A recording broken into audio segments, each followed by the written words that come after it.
Welcome to Let's Face the Facts, the rewatch podcast for the classic sitcom, The Facts of Life. Join us each week as we synopsize, analyze, criticize, and ultimately idolize the show. And now, here's your host of Let's Face the Facts, the wonderful David Almeida. Thank you, Matthew Arter. Welcome back. Welcome. It's another week. No, I'm doing the normal. Just hold on one second, okay? It's another week, another show. Thank you for downloading and pressing play. This week, we're going to be discussing Season 8, Episode 18, 62 Pickup, which had an original air date of February 21st of 1987. We are already on the Zoom, and Matthew is already here, as you may have heard. Hi, Matthew. Hi, David. I have my cards. I'm ready to play 52 Pickup. Yep. What a interesting reference to that as a game. There is no card playing per se in the show, but to say, oh, let's do it 62. And I mean, it makes no more or less sense than any other title that we've had. Let's talk some nuts and bolts, huh? I would love to talk about your nuts and bolts. Okay. This episode was written by Phil Doran and Douglas Arango. If you remember those names from the past, they are writing partners. They're supervising producers who are in every single credits that roll at the end of the episode. They came aboard at the beginning of this season and will be staying with the show through the end of the entire series. As writers, this is their third of 5 episodes. Previously, they wrote The Little Chill. Oh, we had issues. Oh, the issues with The Little Chill. And they also wrote Where's Papa, which we kind of liked. That's the one where Blair's dad was on trial for insider trading, and we learned that he was taking the bullet for his own dad, which is pretty awesome. And the episode was directed by our regular guy, in-house director, John Boab. So I will say ahead of time, I love this episode so much. Well, that's nice. Well, you got an episode out of this season that you loved. Well, there've been a couple that I didn't mind. I wasn't mad at. But how do you feel about this? It is another whimsical episode, David. So it's up there, but I can't. I wanted Nancy McKeon to fucking crack a smile just fucking once. Like, she could not have looked more angry that she had to do this dance. And I was like, okay. I did like the she had on lashes, though. I mean, she looked good in the lashes. I actually have that in my notes. I like the lashes on her. And the one good thing is, even if she was not smiling because she was counting her steps, they all looked equally matched doing the choreography. That's the one good thing. There really wasn't a Beulah among them, which I was very glad, because sometimes these musical episodes happen and you kind of say, oh, wow. Yeah, we could have avoided some embarrassment there for this particular actor. Like how they gave Tracy Partridge the tambourine and she just kind of hit herself in the head and kind of hit herself wherever it landed. And it was like, oh, let's not show Tracy Partridge, please. The musical episode of Scrubs, where most of them can carry a tune, some of them even better than that. And then you have Sarah Chalk, where whatever they wrote for her, what little they did write for her to sing, it was like, okay, it needs to be in a low woman's or high man's register, and it cannot be wider than a 3-note range. So it's very obvious, like, oh, we know where things are lacking. And yeah. Fun episode, though. And you can tell Bobby Rydell and Fabian are having a good time. They're adorable. Are. And I think one of the fun things about the episode is the costuming. It is so just rich and comedically perfect in the costuming. And that I just realized I created the perfect segue for myself for us to cut away to our interview that we had with the costumer for the episode and for the entire seasons 7, 8, and 9, our close personal friend, the wonderful Diana Eden. I'm so glad I was able to get in touch with her and set this all up, being so close with her. Yeah, you did you? So the email that I sent her and we responded back and forth to didn't achieve anything, you don't think? Well, maybe the text I sent her saying, check your email. Oh. Well, there it is. Once again, Matthew, you are the glue and I cannot refute it. So let's cut away to the interview. Let's let everyone hear our talk that we had with her. And then when we come back, we'll be able to get into our synopsis and our microscopic dissection. So let's take it away, you and me, with the wonderful Diana Eden. Here we are again talking to the amazingly talented costume designer, Diana Eden. Hello, welcome back. Thank you. Thank you so much. Well, as we are tackling the deep dive analysis of 62 Pickup, this is an episode that you've talked about already. I think it is mentioned in your book, Stars in Their Underwear. I think so. Yeah. I think we talked about it when we originally had our first interview with you. So you say you have stories about this episode and we are here to listen to them. So do you want me to just throw the ball to you or do you want me to ask you some specific questions? Well, I'll start off with the clothes that were designed and made especially for the episode, which was Blair's little turquoise dot dress. I designed that and it was made for her by Maki in our workroom. And of course, fit her to a T. It was perfect for her. Oh, like a glove. Gorgeous. Yes, yes. And then the 4 dresses for their girl group, which were an orange brocade. And I always actually loved the 60s fashion. Those little A-line dresses were always just, so easy to wear and so smart. But I got them designed and made. And even though the fabric was fancy, they looked a little plain. And I went to, the dear costume designer, Rhett Turner, who was one of Bob Mackey's partners. And I said, Rhett, they just need something else. What can I add to just give them a little extra punch? And he said, well, I either use great big flowers or boa. And of course, the moment he said boa, I knew that was it. Oh. So, so I added boa and they all loved the costumes. They all seemed happy and no one complained that the style didn't work for them and worked better for someone else. It really kind of worked for all of them. So they had fun with it too, which was great. And Nancy McKeon didn't threaten NBC by saying she was only going to wear her tennis shoes instead of wear high heels. Well, the interesting thing when I rewatched the show last night, I'm looking at her in her heels and I'm thinking, she's wearing heels. Yeah, how did that happen? And I don't remember her fighting that. So they all got into it. Yeah, amazing. Yeah. Yeah, she's definitely wearing flats as Frizzo in the other outfit. Yes. Oh, yes, which is appropriate. So the four show dresses and Lisa Welch's blue polka dot number, that was what you designed. Everything else was found and tailored. Was shopped, rented, found. Yeah. Mm-hmm. And then of course we had our 2 stars and they seemed to think the whole thing was a hoot. I mean, for them, it was just, fun.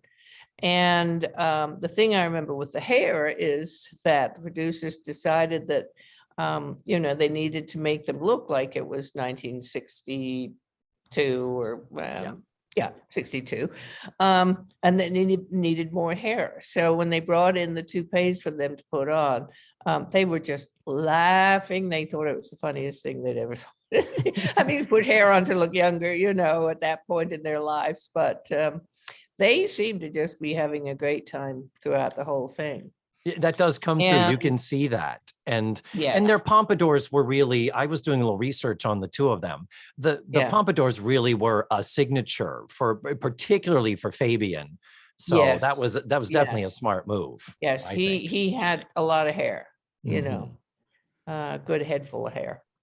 However, I made one terrible faux pas with the wigs. All my training had been with Bob Mackey at Elizabeth Courtney Costumes, and I had seen all these incredible characters that he created for Cher or Carol Burnett, and Bob always designed the wigs, and there was this woman called Renata who made them. So when this situation came up, I knew exactly the look I wanted. And I called Renata and I said, can you make these wigs for the show? And she said, of course. So I got exactly what I wanted and was very happy, and arrived on set on dress rehearsal day and took them to the hair department. And they were fit to be tied. And of course, in retrospect, I realized I'd been doing their job for them. I hadn't been planning to minimize them or overstep, but it was just the way I'd been trained. And of course, as you know, in theater, the costume designer very often designs the wigs too. So they were absolutely furious. And I have a feeling there were conversations that went on, that to this day I don't know about. And I got my comeuppance because when it was Emmy time, they got nominated. Hair and makeup got nominated for that episode. So costumes Wow. didn't. So they probably felt, but it was just my inexperience at the time, knowing how the movie world and the TV world worked. Now, And did you have the wigs made just for Bobby, Rydell, and Fabian, or the Beehive and the girls' wigs? no, I did I did all of Okay. the wigs, Okay. especially the ones for them Okay. singing. Yeah. I'm not sure if I did the others for the girls at the beginning of the show. I might not have, but definitely the wigs that went with the orange dresses. Yeah, Those because for you sure. designed them, that makes sense that you would have had Yeah, them because all I in the mean, it was sketch. part of the Yeah. design. Yeah. So yeah, they're like, So, what we did these other wigs. Why in the world do you think we wouldn't do these too? Yeah. You yeah, get exactly. the So, sentiment. yeah. Was it any more or less stressful a production week because there was so much more to be gathered, made, and all that, or was it typical? I think it was a big week. But because we had a lot of things being made, And two guest stars, and yeah. and two guest stars. We always did the show in 5 days, no matter what. Mhm. That was the schedule, and that's how it always worked out. So it was probably a pretty intense week. And it wasn't a scary week because having been around in 1962, I was in my element. I thought, oh, I've worn these styles. I can do that. You had made them for your Barbie dolls when you were on tour with My Fair Lady, Yeah. right? Right. Yeah. Oh, yeah. I might have even worn my hair in a beehive at some point. It's quite possible. Yeah. Oh, there are pictures of somewhere. your modeling days. Absolutely. I remember seeing some of those. They're fabulous.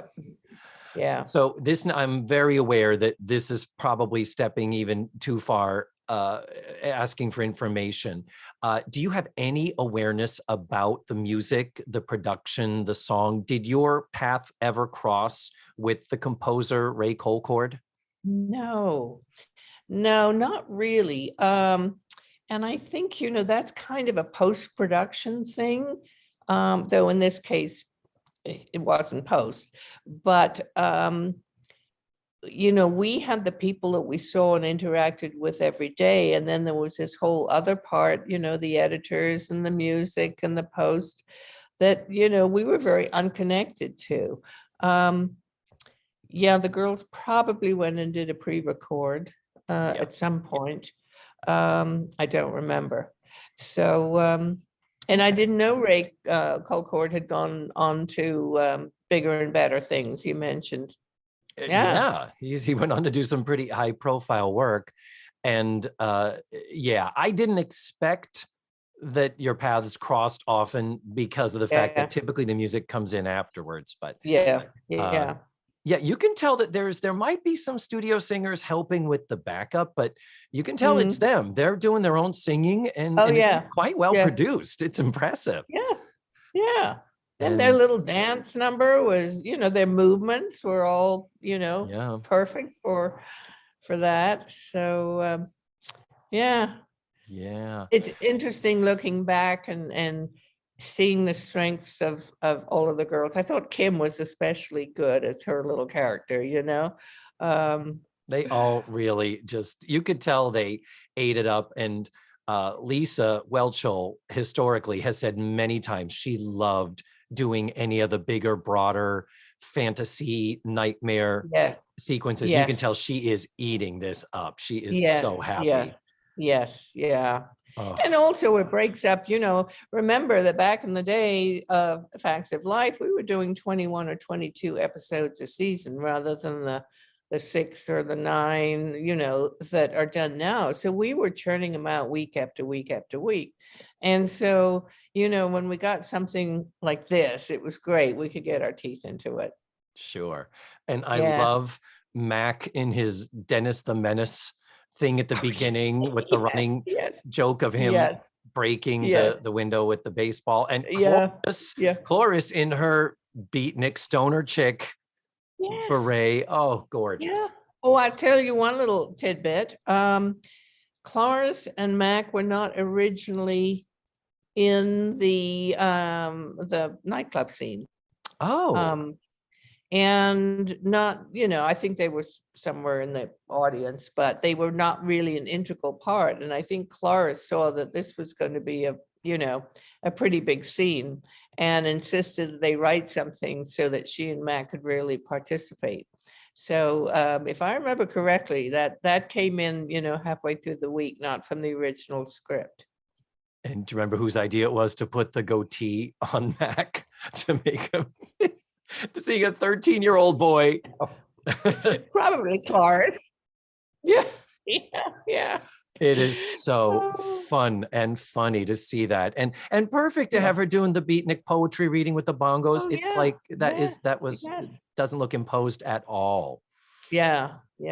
And speaking of that scene, I feel like it was when we talked to you that you mentioned that the atmosphere on set that day with performing and the guest stars, didn't you say that after you wrapped that it just erupted into a party, didn't it? Yeah.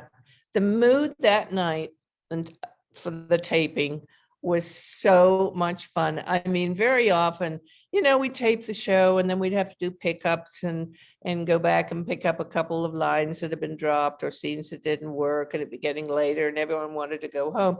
Well, not so for this, because we did the performance at the very end of the show, and everybody was just high on the energy and the fun. And it was one of the really special taping nights that we had. Oh, that's how we hope it would be. When we watch an episode like this, we're like, I hope they're having as much fun off camera as they are doing all this stuff. That really warms my heart. Well, most of the time it was like that. On the whole, it was a really happy set. It seems like it was, and to know that they're all the girls are still close, that I think supports that. And Matthew, what else do you want to know? I think I've covered most of my big questions, and you've already answered everything, Diana, I had wanted to ask. Well, I love how they make it sound like it was ancient history, but now you look back and put yourself in the time period, and it's like, oh, if they're talking 20 years ago from 1987 or whatever it was. So 25 years, we'd be talking about 2002 or you know what I mean? So my question, I guess, for you is, you said like you grew up around that. What was it like for you to meet? Was it to meet Fabian and Bobby Rydell? Like, Fabian, let's talk. I mean, he could get it. Yeah. So I mean, Yum. Yeah. Well, it was fabulous. I mean, I always looked to see who the guest stars were going to be. And, you know, because that was my fun. I knew what the girls were going to need every week, more or less, and I knew what Clarence was going to need. So I would look and see who were going to be the guest stars. And sometimes they were, you know, well, there's a little difference between No. Orson Bean and Fabian Exactly. walking up in front of you. Exactly. You know what I mean? I know. So, you know, when we heard that, we were all going, what? Really? Oh, and they were Yeah, kind and they were yeah. nice and they were They were Okay. terrific. They were like such good sports. They really were. It was like they were having fun. They weren't doing a favor. They was like they said, hey, you know, let's go appear on the Facts of Life and, you know, have some fun. So we all had a great week. they seem to really like each other as well. Yeah. Mhm. Yeah. Yes. Yeah. That's great. Oh, you're amazing, Diana. Well, thank you so much, Diana, for jumping on the horn again. This probably won't be the last time. You know, we do have That's some okay. other Lulus coming up as far as costume specific episodes. So as always, we so appreciate your giving us the time. Thank you again so much. You are so welcome anytime.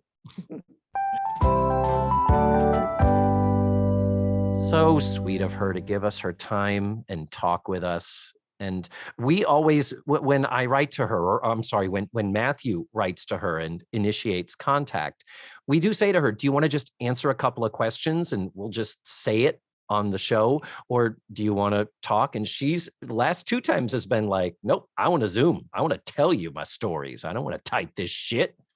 She's always good about hopping on a Zoom call. So we ready to get into the synopsis? Let's do it. Give me a synopsis. Let's do this. Tootie answers the door to find 2 celebrities on her doorstep, teen heartthrobs Fabian and Bobby Rydell. Sadly, Tootie doesn't know who they are, and the boys ask if they can get a peek at the old place because it turns out the house was once a well-known boarding house where traveling performers would stay when they passed through town. The boys had actually stayed there, but Tootie tells them to come back later when the others are home. Then later, as Beverly Ann is being told what happened, she digs out some of her old 45s and is reminded of the story of how one of the records by one of her favorite girl groups came to be. Flashback. We're now in the Facts of Life living room, but it is 1962, and it is known as the Blackbird Boarding House. Its owner is Mrs. Krebs, played by Cloris Leachman, dressed like a beatnik, who also owns the Blackbird Coffee House next door, but it is not doing well, and it is on the verge of bankruptcy. A little bit of a sidebar, Mackenzie Aston has a cameo as an incorrigible neighbor child who keeps breaking the windows with his baseball, a sort of Dennis the Menace meets Alfalfa type. So Fabian and Bobby Rydell arrive, playing their younger selves, staying at the house, and they are pursued by a bunch of crazed fans. 4 particular fans break into the house, and they are played by the girls. Blair is Pinky, Joe is Frizzo, Natalie is Frenchie, and Tootie is Dee Dee. And they are an aspiring girl group called the Sha-La-La, La-La-La, La-La-La-Las. Why are you shaking your head? Because this is going on really long. No, those fucking names were just, I mean, come on. Oh, you didn't think it? I thought they were adorable. We've heard those names before in a movie, Grease. Yeah, well, that's what it's referential to. I think Frizzo and the fact that her wig was a bit frizzy. I thought that was kind of genius, but anyway. The girls want to show Fabian and Bobby a song that they wrote, hoping the boys might want to record it. Mrs. Krebs takes the sheet music and says she'll show it to the boys. But when Fabian and Bobby find the song on their own, Mrs. Krebs lies and tells them that she wrote it. Ooh, cliffhanger and commercial.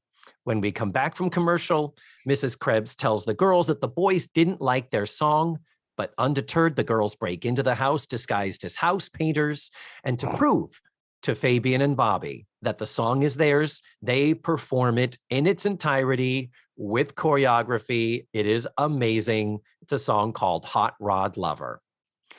Well, Mrs. Krebs fesses up and apologizes and says she only tried to steal the song to save her coffee house. So Fabian and Bobby take pity on her, offer to perform a benefit concert at the coffee house that night, which they do. The coffee house is the future Edna's Edibles / Over Our Heads space. The opening act is Mrs. Krebs performing some beat poetry, accompanied by Andy on the bongos. And the main act is Fabian and Bobby with the sha-la-la, la-la-la, la-la-la-las backing them up, singing a song called Let's Put the Fun Back in Rock and Roll, to the excited delight of the crowd and the audience and me. And then we end the flashback back to modern times. Bobby and Fabian return and ask to see the room that they stayed in on the 3rd floor. And everyone is saddened to realize that since the house doesn't have a 3rd floor, likely the boys actually stayed at the house next door. Wop, wop, wah. The end. Who wrote that, for Christ's sake? I wrote that. Jesus Christ, David. But that was 2 not a minutes. synopsis. That's a fucking scene by scene replay. It's not. But now we can. That took 2 minutes. Is, we flash back to 1962 with Bobby Rydell and Fabian, for Christ's sake. Oh my God. No wonder you never wrote for TV Guide. Christ. Yeah, that's why. That's why they never called me. Well, whatever. What the fuck are we supposed to talk about now? There you go. That's there. Good night, everybody. No, the thing is, we don't have to stop, start, and then line by line by line. I just did that and we're done. Now we can just talk about shit and we're not beholden to having to follow a linear thing. The whole, you're getting ahead of us. Shut up. Stop talking. Eh. Okay. So what do you want to talk about first about the episode? How dare you? First of all, Bobby Rydell and Fabian are both 45 years old in this episode. Fabian is like 8 months younger. Like it's very, very close in age. Yeah. So 45. That's how old they are. This was 87. They talk about it being 1962. And I always get bothered when people like, especially in the 80s, they're like, oh, the 60s were ancient history. Nobody knows anything about the 60s. And it's like, really? Because I remember growing up in the 80s and having radio stations. Granted, they call them the oldies stations. It's true. So Can true. you imagine if that were the case, like they'd be playing stuff from 2002 on an oldies station right now. But what I will say is that to me, the thing to try to contextualize this, in the 80s, when this episode is happening, the 60s really weren't done. We were still trapped in this 1950s thing from, Grease and Happy Days and all that shit in the 70s. That big wave of nostalgia still was kind of settling down. And some of the fashion from the 80s was referential to the 50s, but there wasn't a lot of 60s nostalgia going on at the time. Do you agree? I know you're too young, but. This is about the time when Nick at Night was starting, right? I feel like Nick at Night was more early 90s, wasn't it? Jesus Christ. 1985. Oh, it did. Okay. Yeah. Wow. I knew it was the mid 80s. So I was a kid watching that stuff. But yeah.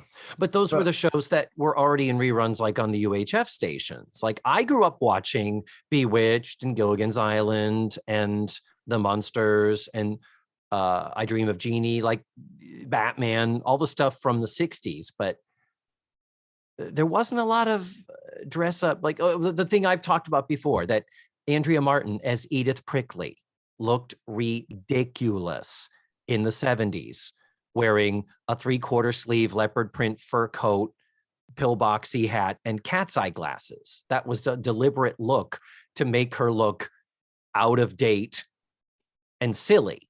Now you look at her and you're like, that's pretty chic. That kind of works, So that's what my thing is, that I don't feel like the 60s weren't being referenced and celebrated at this point in history. Certainly not the way the 50s had been over the last 10 to 15 years. Okay. But I don't know. I'm sure there's a fucking thesis paper somewhere where I could easily be proved wrong. But I guess what I'm saying is, for me as someone who was in this point, I mean, I'm 18. I'm about to turn 19 in 1987. So I do remember this time. And let's stop talking about me for once. I know, shock. But let's talk about Fabian and Bobby Rydell. Did you know who they were growing up? When did you know who they were? Just like, and still to this day, I probably wouldn't be able to pick him out of a lineup. Like if you showed me a picture of a guy and was like, who's this? I'd be like, I have no idea. But obviously, Bobby Rydell, the name from the school in Greece, is named after him. But 100%. Yep. And just hearing the name Fabian, just because I listened to music that was from a different generation, but like I looked at pictures of him and Fabian was pretty beautiful. Bobby Rydell, not so much. But they were more like 50s singers. Like they were kind of like clean cut. I felt like they were kind of like the good boys, like Frankie Avalon kind of and stuff. Yeah, you're Paul Anka and Ricky Nelson. Yeah. That's another thing to point out here. This takes place in 1962. 1962 is really, for all intents and purposes, the 50s culturally. There's not that much yet when you think of the 60s, the psychedelic Prince and the drug culture and the Manson family and ugly polyester clothes and bell bottoms. All of that was much later. And this is when we're still in the 50s. The hair was getting bigger. It definitely was. But the fashion and all that. And, Diana Eden magnificently stuck to 1962, things we would actually see there. She never went to the late 60s, which could have easily been a place to go.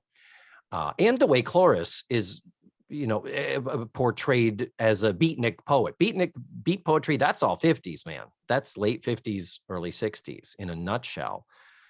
My issue with it is that she's a beatnik running a beatnik poetry cafe. I feel like Bobby Rydell and Fabian would have been too like lame-o for that, like for the beatniks. Too mainstream. Yeah. The beatniks would have been like, these two nerds, but that was just uncomfortable. I hadn't thought of that, but you're probably right. Well, Fabian and Bobby, Fabian's last name is Forte, by the way. Fabian Forte, but he's just known professionally as Fabian. And I only knew Bobby Rydell from Bye Bye Birdie, playing the boyfriend of Anne Margaret, who sexually seems to be about 3 decades younger than she is. But and I only knew Fabian from Laverne and Shirley because they were obsessed with Fabian. Laverne and Shirley took place in the 50s. And there was an episode where Fabian did come on the show playing himself. And it was a delightful episode. But I missed them completely. They weren't around. I asked Diana, where were they in the 70s? Why, for all of the square, I'm putting air quotes, for all the square acts that they brought onto the variety shows for the need for more talent, we never saw them on the Flip Wilson show. They never appeared on Donnie and Marie or Shields and Yarnell. And I wonder what is that? Why is that? I wonder that too. I mean, Fabian made a pretty good career playing himself on episodes of like Laverne and Shirley and this. I mean, true. And he definitely did the game show circuit in the 80s. But they were never really like, it was about 89 or 88 when the Beach Boys released Kokomo. And that kind of brought back that like concerts where it was Fabian opening for the Beach Boys, or, the nostalgia circuit, as they say. Yeah. like you might see them on an 80s cruise now next to Cinnamon. Yeah. Well, I watched a lot of television in the 70s. We have established that over the past 183 weeks. But the deal is, I did not know who Frankie Avalon was when he appeared in the movie Grease. I heard the audience around me reacting a little bit, but as a kid who had been doing nothing but consuming contemporary television and reruns, I was like, I don't know this guy. I guess at that point I hadn't even accidentally stumbled upon a Beach Party movie to know who Frankie Avalon was. So that was just, that all just feeds into this thing of where were these guys during this time when it's clear they needed any and all talent they could get their hands on for the Carol Burnett show and for Van Dyke and Company and all that.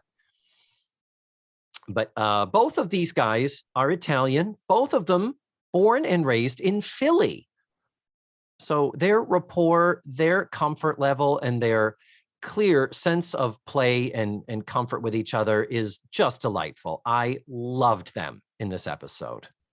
Yeah, I think they got the joke. Oh, you have said it many times. They understood the assignment and they did it beautifully. And one reason why this episode ages well, why it's so enjoyable to watch now, is they smartly included that first scene where Tootie is as the youngest of the kids. And remember, I'm a year older than Tootie. And Tootie is like, I don't know who you are. So thankfully, they got the chance to say, whoa, that hurts. Yeah, I'm going to cry all the way home and all that. But, take it in stride. We used to be famous. We're not so much anymore. That was a lovely thing, because then we got Beverly Ann to tell us about who they were. The episode establishes that and reestablishes that for those who didn't know, for the facts that may have been lost to entertainment history. Bobby Rydell just died earlier this month. He just died on April the 5th of 2022. Yeah. That's sad. Is that? He was in his 80s. He lived a good life. He had a good career. I especially enjoyed the anti-gay joke that they had, that they felt the need to make when the homophobia. Yep. At least that is timeless, from the 60s to the 80s, ladies and gentlemen. I was like, there's a part of me that was like, sit down, Fabian. Ain't nobody knocking down your door. You know what I mean? Yeah, nice pompadour. How much time does it take you to fluff that up every day? Jesus, not as much time as it probably takes you to fluff up Bobby Rydell. Oh, his yikes. Ancient old carcass. What we're talking about is when the girls are in disguise and we think they're men. Like, it's a Lucille Ball situation, very 60s, full face of makeup, full lashes, but mustaches and full body workman suits and hats. And they can't tell that they're actually women in disguise. So Natalie, as the horny one, is making comments and making a play. And it's like, whoa, stay away from that guy there. And then when it's revealed it's a girl, it's like, oh, thank God. Thought I might catch the queer off of this fag. Yeah, I didn't like that at all. Take a seat, Fabian. Yeah, you take the good, you take the bad. Yep. So, missing from syndication is a little bit from the following scene where now Beverly Ann and the girls are all talking to Tootie, and Beverly Ann is kind of bringing everyone up to speed. And there's a very kind of important little thing that I have to obsess on here. So this is where Andy says, oh, that music is prehistoric. And Beverly's like, shut your fucking mouth. And do you live here? I'm paraphrasing.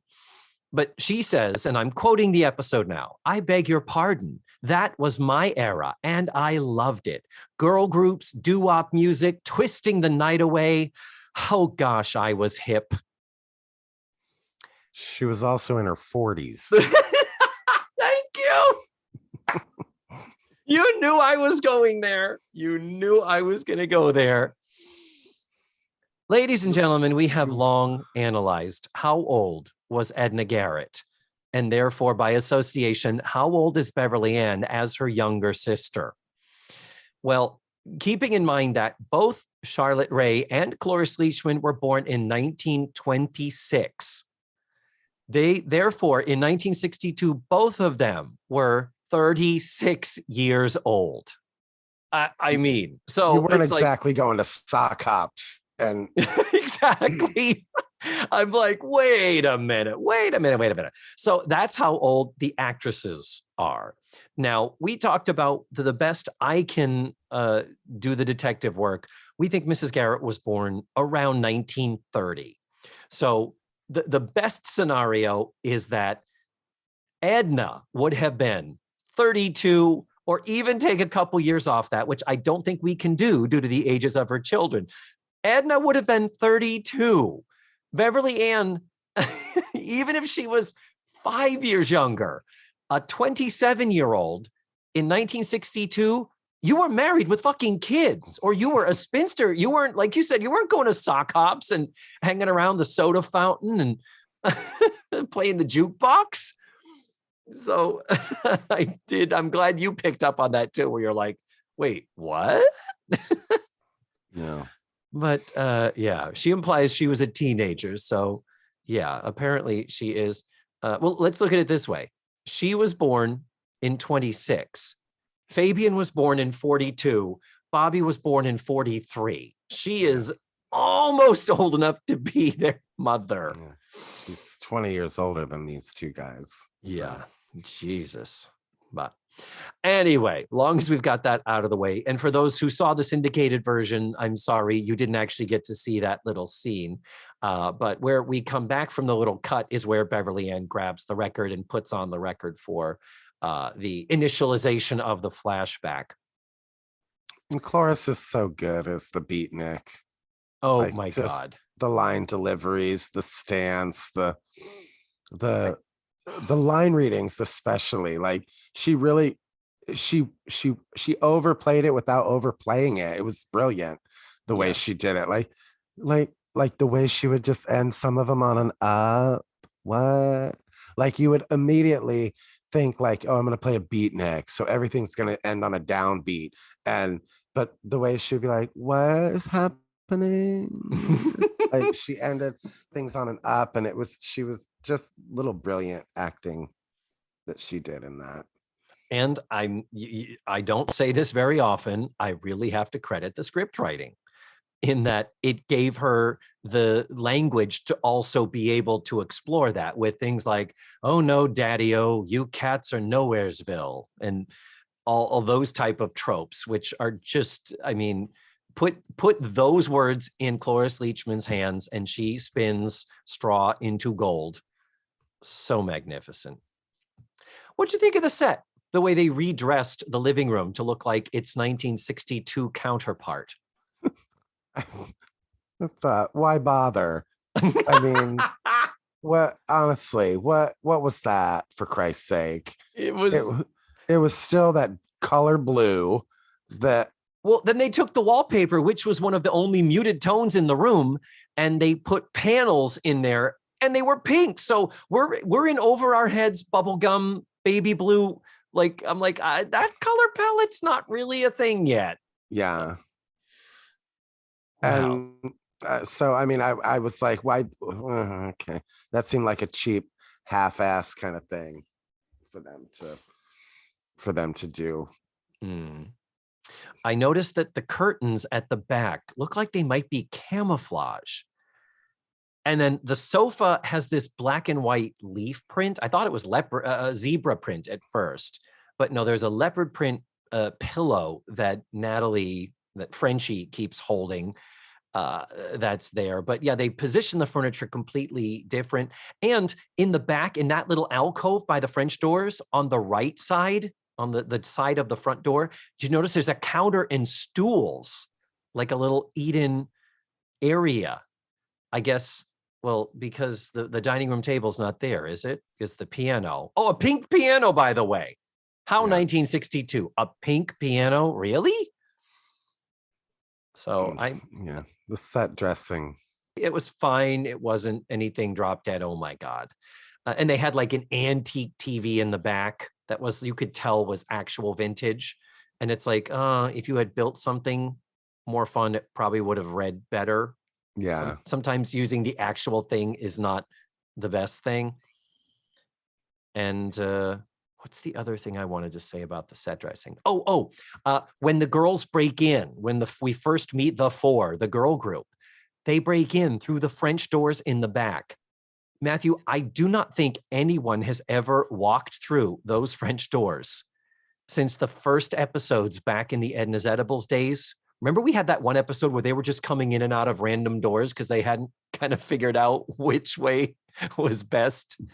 And then it all landed on just come in and out of the front door all the time. Well, this was coming in. I was so shocked. I'm like, God, I didn't even know they still worked. I thought they just took the hinges off, for Christ's sake. I just love like knowing that there's only like a foot of space back there, like that they were all lined out back there. But I did want to know why they didn't put Joe on the end, because Blair's the only Mouseketeer on the stage and she's being blocked in her choreography in the final scene. I did have a problem with that. Yeah, that was Put interesting. Joe on the end. Hide Joe behind the two boys, because she's the one who's not having any fucking fun up there. And Blair is a Mouseketeer, for Christ's sake. This is her element. They are in billing order, though, aren't they? In terms of from right to left, it's Blair, Joe, Natalie, Tootie. I guess age order. And they keep that consistent. They're in the same position in both songs. But yeah, they could have just swapped that, or just, yeah, I agree. Put Joe on the end. Want to talk about the costumes? We talked to Diana a little bit about them, but watching the episode again, God, they are just so fucking fun. The thing I love is how flattering it is, the fact that they all look good in these different, and it's 4 distinct different styles. You know, Joe is dressed as the tough chick with the leather jacket. Blair is dressed almost like a June Cleaver housewife in that Diana Eden original, the blue polka dots. Interesting that they're blue polka dots when her name is Pinky. It's like, why didn't you make it pink? Should have asked her. What was I thinking? Tootie has got a leather jacket on and some leggings and very high heels. She's in capri pants. Capri pants. There it is. And here's the thing. This is a fascinating thing about clothing and costuming. I'm not saying anything out of turn or judgmental when I say Kim Fields is a curvy girl and she is busty. And so often the 1980s fashion, because it was all based on blousing and, belting and cinch it and, big wide shoulder pads. There are times, even at her best, Kim Field looks bigger than we know she actually is. Watching her in this episode wearing something form-fitting, she looks amazing. Her body looks incredible. It's the weird thing where wearing tighter clothes, typically you'd think, oh God, don't wear tight clothes. I don't want to, have my body's flush. But it's like, no, when you wear clothes that actually fit the body looks better. And it took us the better part of 2 decades, the 80s and the 90s, to figure that out. And oof. I mean, never mind the fact, I know you're doting on the writing here, but never mind the fact that these 4 girls would never be friends, let alone oh God, no. Singing group, for God's sake. Like, yeah. I mean, they couldn't have. I mean, I get it for the comedy's sake. They're all playing this archetype, but it's like, okay, I don't think Frizzo would have wasted much time hanging out with Pinky over here. True. And I love that they did variations on their existing hair colors. So you got your blonde, brunette, redhead, Blair, Joe, Natalie. And the wig that they have for Kim Fields, that beautiful caramely color. I am really all about Kim Fields' look for this show. It really, really is fabulous. I loved Andy's Dennis the Menace look, and then later the goatee, him with the bongos. Putting him on the bongos. That was like a little bit of comedic genius, watching the two of those work together. Yes. You're And brilliant. them doing some of the choreography on the sidelines too in the finale number. Yeah. And yeah, the beatnik poetry. I had to cut and paste this because God, it's so fucking funny. From deep within my screeching, howling, bottomless abyss, I greet the new dawn, a nightmare scream frozen in my throat. And then she tags it with, I call that my ode to spring. Just perfection. So speaking of the choreography, when the girls are performing both of the songs, that's a lot of choreography that they do. It keeps changing. There's very little repetition in it. There's a lot of theme and variation, but I sat there going, wow, they did not take the easy way out. I don't know who they brought in to choreograph this, but wow, I was very impressed. And all of them really did a good job. Nancy could have smiled. That would have been welcome. But yeah. And Fabian and Bobby singing that final number, let's put the fun back in rock and roll. I assume these songs, by the way, were written by, as we talked with Diana, I assume these songs were written by Ray Colcord because he was the guy that did the music, but there's no credit for them. And they sound good, whatever work they did in the studio with their voices. The pre-recorded sound certainly helps them sound more professional, but you can tell it's their voices and they're doing great with it. So Matthew, I can't believe I'm about to say this. I am almost done with all of my notes here. I have nothing else, just the joy of that moment at the end when the crowd jumps up and joins in and claps and sings, and how joyous that feels as the viewer, and then to learn that that was such a real thing actually on the set. I fucking love this episode. Oh, I hate to shit on the end for you. What? Oh God, what are you gonna do? It just okay. They end the show in 1961 or 62, right? They end the show in 1962, right? Mm-hmm. And there are Fabian and Bobby Rydell singing a song about the old days. Oh, wow. You are totally right. I totally missed that. You're totally right. See, I just got swept up in it, but you're totally right. And it's like a laundry list of let's all twist and shout and do this and that, and let's put the fun back. Yeah, in 1962, there was plenty of fun still in the rock and roll. It had been lost by 87, true. Wow, I didn't even think of that. Just seems like they should have done He's My Backseat Romeo, I guess. Hot Rod Lover. It's a great song. Giggity. It sounds a lot. It's a very common chord progression, so it sounds like a lot of the songs in Grease. And I swear to God, after I watched this, I could not get it out of my fucking head. I was hot rod lover like no other. He's my backseat Romeo. Romeo. So, and yeah, the only other note I have here is the final moment of the episode.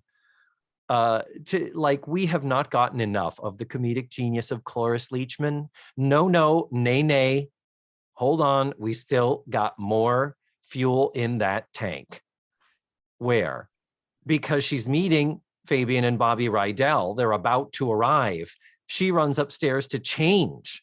So while she's up there is when they discover this is the wrong house and they leave. So after they're out the door, Cloris comes down stunning in a red dress. Not the red potato sack and not the red Valentine's Day dress. This is a different red dress. Gorgeous. And it's just her running down the stairs going, are they here? Bobby, Fabian, and her running back to the kitchen and her running into the store and just running around like a chicken with her head cut off. And none of the girls saying, they're outside. Go out the front door and you can catch them, I'm sure. But just her just running around like a fucking idiot. And I'm just like, and yet she is still brilliant. How does she do it? She is goddamn magic, that woman. She's a great actress. Yeah. She understood the assignment. So true. So very true. Well, I think the thing I love about this, except for our show Bible moment of how old do they think that we think Beverly Ann is trying to pass for, I think because it's an episode that is deliberately set up to be broad and cartoonish, they can get away with more, and they do. I think they had the ability to go there, and they did go there. I didn't feel like there was a lot of missed opportunities or not taking it far enough. Yeah, agreed.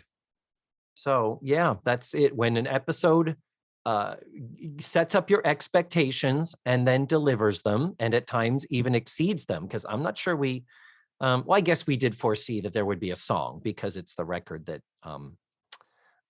is the precipitating event, as it were, for the flashback. But the fact that they had two very well-written, fun, polished musical performances in this episode, on top of all the other comedy and silliness. This is one of my all-time favorites. This might be at one of the top 5, definitely a top 10 for me. Okay. Could you just, because I know you're always looking for some sort of realism in it, then could you explain to me how Beverly Ann knows this whole story about the Shangri-La la la la la la la la la la la's and their encounter with Fabian and everything at this building that she has, it's like that she's only lived in for a few months now. A few months. And then at the end, they're like, whatever happened to the sha-la-la-la-la-la-las, Beverly Ann? And her response should have been like, how the fuck do I know? But she says that's the story of how it is. Well, how did she put it? It's the line is something like, well, that's how they say the story goes. So it could just be that, oh my God, I'm totally living in the house. I remember there's a story about this group and this thing at some boarding house in Peekskill. It must have been here. I'm justifying. I'm aware that I'm justifying. You know what I have a bigger problem with? Beverly Ann saying, oh, I think I have some of my 45s buried back here. Bitch, why are they buried? You just moved in. Jesus. Why did you have to go out to the garage to dig out your sheet music with George Clooney for the piano when you just moved here? How much shit did you bring with you? Well, grandma's sewing machine. Up in the attic. Yep. That's still en route right now, by the way. It's still on a boat somewhere to Africa. Charlotte is calling Federal Express with a tracking number. Edna is, and trying to find out where it might be, if there's a delivery date in the system yet. Well, I think that wraps it up, darling. You have anything else you want to say before we head on out and let these lovely listeners get back to their day? I find it fascinating that you finally let a little bit of whimsy and allowed yourself to like an episode. Yeah. And all it took was Fabian. It took Fabian. He, did you saw the pictures of him in his heyday? Yeah. He could get it. He could have gotten it on this episode. Damn straight. I would 45-year-old Fabian walked in that sweater, by the way, which I want. I would wear that sweater today if I had the opportunity. But yeah. So, well, thank you, Matthew. And we definitely want to give our great thanks to Diana Eden for giving us that mini interview that we featured earlier. Don't forget, you can get your copy of Stars in Their Underwear, Diana's wonderful memoir, at Amazon.com. The link is in the show notes and on this episode's webpage. And next week, Matthew, we're going to be watching season 8, episode 19, Boy About the House. That where Andy gets adopted. Mm-hmm. Where Andy's entire family somehow dies or disappears. Yeah. You know what I think it might be? We haven't watched the episode yet. We need to look at this through the lens of, did it have something to do with Edna, the drugs, the feds, and the fire? Remember we said that Andy's parents maybe died in the fire or something. Maybe they were somehow involved. And hopefully the grandma just died of a heart attack a couple weeks ago. That bitch. Yeah. The Moffat crime family of Peekskill. Peekskill crime family. Well, if you want to watch the episode ahead, you can at dailymotion.com. That link is also in the show notes and on this episode's webpage. And that is all. Thank you so much for listening to the show this week. And remember, you want to say it. Like, hey, man, the facts of life are like all about you and stuff. That was Brilliant. like Cloris as a beatnik delivery. Brilliant. Let's Face the Facts was created, produced, written, hosted, and edited by the wonderful David Almeida. Our theme song was beautifully arranged and recorded by Ned Wilkinson. Please visit FaceTheFactsPod.com for supplemental photos and videos, links to social media, and ways that you can support the show. And don't forget to subscribe, rate, and review. This is Matthew Arder saying tune in again next week for another thrilling episode of Let's Face the Facts.